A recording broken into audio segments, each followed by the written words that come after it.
இதற்கு முன்னர் பருத்தி போட்டிருந்த வயலை உழவு செஞ்சு நெல் நடவு செய்ய போகிறோம்.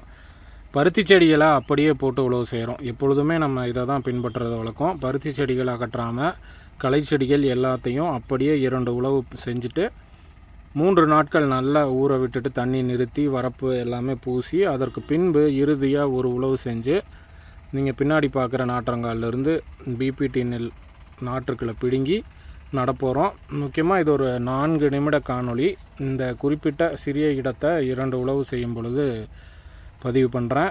இந்த பருத்திமார்கள் எல்லாமே உழவு செய்கிறதுனால கண்டிப்பாக இந்த களிமண் நிலத்திற்கு ஒரு நல்லதொரு சத்தம் அமையும்.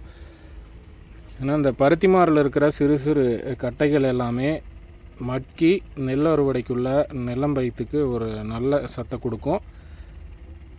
முழு காணொளியும் பாருங்கள். தொடர்ந்து நெல் நடவு சம்மந்தமாக நிறைய காணொளிகளும் விவசாயம் சம்மந்தமாக நிறைய காணொளிகளும் அவ்வப்போது மீன்கள் சம்மந்தமான காணொளியும் பெரிய காணொளிகளாகவும் குறும் காணொளிகளாகவும் பதிவிடுறேன்.